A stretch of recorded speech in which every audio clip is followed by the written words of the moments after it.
تو ایک بہت بڑا مسئلہ جو پیدا ہوتا ہے عام لوگوں کے لیے رمضان المبارک میں، وہ ڈاکٹر صاحب یہ پیدا ہوتا ہے کہ ایک طرف ایک اندر سے بھی آواز اٹھتی ہے، کوشش بھی ہوتی ہے، جذبہ ہوتا ہے کہ زیادہ سے زیادہ قرآن مجید سے تعلق تلاوت کی صورت میں پیدا کیا جائے، لیکن وہیں ڈاکٹر صاحب کچھ ایسی آوازیں بھی آنے لگتی ہیں کہ نہیں، اس کو سمجھ کے پڑھنا چاہیے۔ تو یہ ایک مطلب کیفیت گو کی یا کشمکش کی پیدا ہو جاتی ہے۔ اب اگر سمجھ کے پڑھنا شروع کریں تو اتنی تلاوت ظاہر ہے ممکن نہیں ہے، تو کون سی چیز افضل ہے؟ دونوں باتیں ٹھیک ہیں اپنی اپنی جگہ پر۔ ٹھیک ہے، یعنی قرآن کی تلاوت بغیر سوچے سمجھے کرنا بھی عبادت ہے، اور وہ فی نفسی عبادت ہے۔ بالکل صحیح۔ آپ اگر بغیر سوچے سمجھے قرآن کی تلاوت کریں گے تو یہ انشاءاللہ یہ بھی ثواب سے، اجر سے خالی نہیں ہے، اور بہت بڑا اجر ہے۔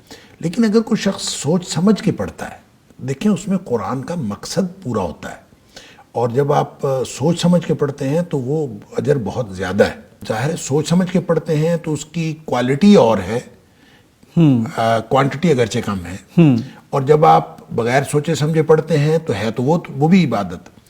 اس لیے میں یہ سمجھتا ہوں کہ کوئی شخص جو قرآن پڑھتا ہے رمضان میں، تو اس کو دونوں طرح کا قرآن پڑھنا چاہیے۔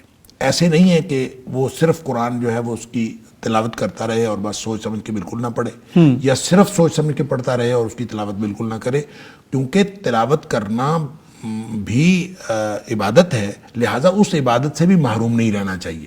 تو وہ بھی کرتے رہنا چاہیے، اپنی جگہ پہ ہے، لیکن سوچ سمجھ کے پڑھنا یہ اپنی جگہ پہ عبادت ہے۔ اس کو دیکھیں نا، جب ہم دیکھتے ہیں قرآن سے ہی ماخوذ ہے کہ قرآن کے 5 حق ہیں۔ پہلا حق ہے اس کے اوپر ایمان رکھنا، دوسرا حق ہے اس کو پڑھنا، اور تیسرا حق ہے اس کو سمجھنا، اور چوتھا حق ہے اس پر عمل کرنا، اور پانچواں حق ہے اس کو آگے پہنچانا۔ اب اس میں سے جب ہم یہ کہتے ہیں کہ پڑھ رہے ہیں اور سمجھ رہے ہیں، تو یہ 2 الگ الگ حق پورے ہو رہے ہوتے ہیں۔ تو دونوں حق پورے کرنے چاہیے، اور بے شک تھوڑی مثال کے طور پر ایک آدمی 1 پارہ روزانہ کا قرآن کا تلاوت کرتا ہے تو اس کو کم از کم 1 ربع جو ہے وہ سوچ سمجھ کے پڑھنا چاہیے۔ ٹھیک۔ تو اس طرح سے کچھ نہ کچھ وہ مقدار قرآن کی سوچ سمجھ کے پڑھنے کے لیے رکھ لے، اور دوسرا جو ہے نا باقی۔ بلکہ میں تو سمجھتا ہوں کہ کم از کم ہر شخص کو ایک ٹارگٹ بنانا چاہیے رمضان کے اندر، کہ ایک نئی تفسیر جو ہے وہ اپنے زیر مطالعہ رکھیں۔ ٹھیک۔ وہ تفسیر جو پہلے ان کے زیر مطالعہ نہیں رہی، چاہے مختصر تفسیر ہو چاہے طویل تفسیر ہو، ایک نئی تفسیر اپنے زیر مطالعہ رکھیں، اور رمضان کے اندر اس پوری تفسیر کا مطالعہ مکمل کریں۔